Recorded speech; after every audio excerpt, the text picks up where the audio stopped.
Well, Brandon, now we're going to move over to a team that is actually locked into the 2016 NCAA tournament.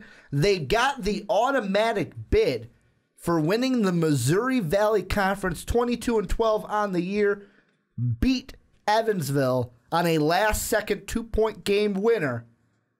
Northern Iowa is now in the tournament, and we're basically talking about plain and simple, Brandon. I'll get right to it. Can the Panthers be Cinderella again in March Madness? Yeah, they absolutely can.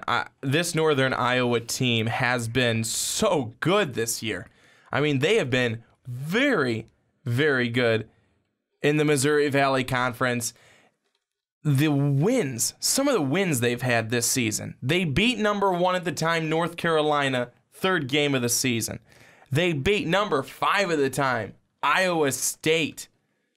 I mean, some of those 2 wins alone are huge. They beat Wichita State, who was number 25 at the time. And poor Evansville. Evansville played them 3 times this year, lost all 3 times. They tried.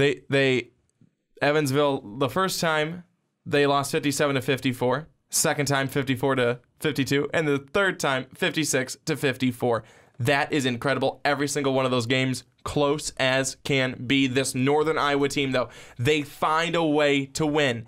And teams that find a way to win are dangerous in the tournament. And here we are, baby. Just about there. And the last time I just looked up a little bit of history on Northern Iowa. This is their first appearance in March Madness since 2015. They did go in last year. They lost to Louisville in the second round. However, the one I was looking for was their 2010 appearance, because that was the one where they had won the most games. Overall, they have 1, 2, 3, 4, 5, 6, 7. This will be their 8th ticket punched to the March Madness tournament. But 2010 was the special one. And I say that because they came in as a 9 seed and they played UNLV. They were in the Midwest region. The number 1 seed at the time was Kansas. The number 2 seed at the time was Ohio State. I want to say that was the Jared Sullinger Ohio State team back in 2010. But here's what Northern Iowa did. 9 seed Northern Iowa beats UNLV, the 8 seed, 69-66. Okay, that's cool. They're going to go on and they're going to lose to Kansas in the next round, right? Kansas had just beaten 16 Lehigh. Not, as Brandon usually says, double not so fast.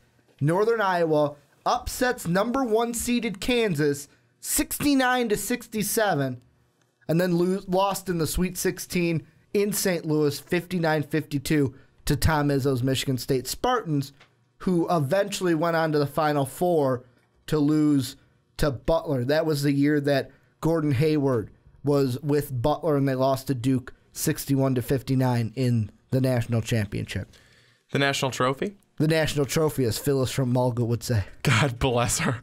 But, folks, this is a team that they're scary. They're good. They've been here before. That's the thing, too, is that, this is not the first time for UNI. A lot of people probably may have thought that back at the beginning of the year.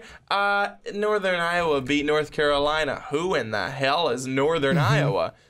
Well, now people are going, holy crap, you do not want to play Northern Iowa right now. I would not want to play Northern Iowa if I was that 3 seed in the tournament, because right now, Northern Iowa projected by Joe Lunardi to be a 14 seed, and they're a 14 seed who may be making an upset game 1. Well, and we say making an upset game 1 because you forgot to tell everyone who they'd be playing in the first round. It depends because I knew that you wanted to tell them, Ricky Bobby. It depends on what this team does in the Big Ten tournament, but they'd be playing Indiana.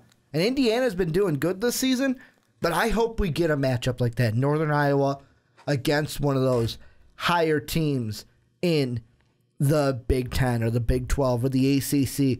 Because I think they can make an upset. They could definitely make an upset. And I'm looking back to the rosters for the the teams in 2010, in case you're like, man, Ricky, who was playing in 2010 the last time Northern Iowa made a serious run? This was when Thomas Robinson, Jeff Whitty, Elijah Johnson, and the Morris twins were on Kansas. That's the Kansas team that they upset in the second round of the NCAA tournament. As for that Ohio State team, that's the one that had Evan Turner on it. It had William Buford. It had David Lightly. You had Danny Peters. But that was Evan Turner's Ohio State Buckeyes. Oh, yeah. That eventually didn't go anywhere because they're Ohio State. But no, I'm kidding. That Kansas team was the one that Northern Iowa upsetted. And that was just like this team, although it's not the same players because the players from 2010 are graduated and long gone. Some of them may be in the NBA. Who knows? Maybe the D-League. But this team has the same potential to be as special as that 2010 team. Maybe even go further. Maybe be George Mason-like. I think they do. I really think they do. They clearly showed it because they have that it factor. Mm-hmm. I think that's the thing, is that a lot of these guys, you look at them and you'll look through their lineup and you'll go, oh, I don't really know who that is. Who's that? Well, they can score on you. That's the thing.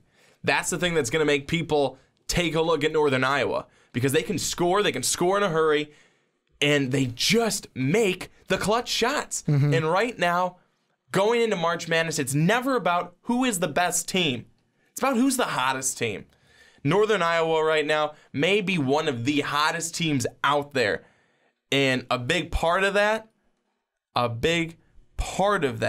was because of the huge buzzer beater, Wes Washpin, yesterday. And I'm looking at it right now, and I'm going to make my point first before I bring up this name that I forgot existed. And I'm like, oh my God, I remember that shot that he took in the NCAA tournament in 2010. But I'm looking at the stats, and the biggest thing that jumps out to me between these two teams.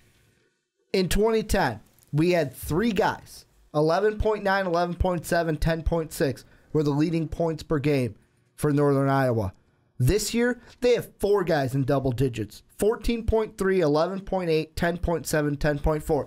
They got one extra guy this year, averaging double digits. So if they only needed 3 in 2010 and went to the Sweet 16, there's a possibility that this Northern Iowa team can do the same thing this year. And there's one guy I completely forgot about, and I'm going to mess up this last name. I hope you can remember it and help me out, either Brandon or you guys in the comment section. Ali Farokmanesh, he's the one that hit that big shot. It was, with 30 seconds left in that Kansas game? Yeah. To put him up 4. I think that was up 4 over Kansas with 30 seconds. And he was the one where he was just standing there and he's like, whatever, up 30 seconds. I'm open. I'm just going to take it. Oh, what a crazy game that was. Why? March Madness. But it's March Madness. That's all it is. What a game. And I think we're going to see more of that from Northern Iowa in this year's NCAA tournament. And boy, Ricky, I'm getting the itch. I can't wait for it. I'm getting the itch. I'm so excited. I cannot wait for March Madness this season. But before I wrap it up, Brandon, I got one last question for you about the Northern Iowa Panthers. Right now, Joe Lunardi has them as a 14th seed in March Madness. They would be in the Midwest region. So if they made it to the Sweet 16, we'd be seeing them on March 25th as we're going to be at the UC for those two games. What seed do you think they ultimately get? They have their ticket punched. Based on what's going to go on this week, does their seed improve or fall based on what happens with other teams? I think they might be pretty much locked in right there at a 14. Maybe they get a 13 seed, but I think 14 is probably pretty accurate for them right now. Okay. I think that right now it's really hard for a team that's already punched their ticket. They got no games left to play to really improve their stock. However, the committee can basically do whatever they want on Selection Sunday, which is March 13th. But that is going to do it for the Primetime Podcast this week. Go ahead, if you're on SoundCloud, hit that heart and repost button. Also, give us a follow if you have not already. If you're on YouTube, first off, hit that subscribe button. Make sure you're following everything that we have on our YouTube page. Then hit that like button as well right on this video. Thank you guys for checking out the podcast. You can check me out on Twitter at Ricky Widmer. Brandon is at young_swan19. Most Valuable Podcast is at Most Valuable Pod. You can also check out mostvaluablepodcast.com. We're going to have a new blog coming to the website called Diary of a Mustached Sports Writer. So be on the look for that one. We've got John Akron's going to be the writer for that blog series. It's going to be really cool on mostvaluablepodcast.com. Thank you again for checking this one out. You may never know if he actually has a mustache or not. He could be lying to you. So I would, folks, if I were you, I would do some investigative research and figure out if he's got a mustache or not, because that's just not right if he doesn't. Thank you guys for checking out this podcast. And as always, have a good day, everybody. Thank you for listening to this MVP podcast. Follow us on Twitter at Most Valuable Pod for more great podcasts.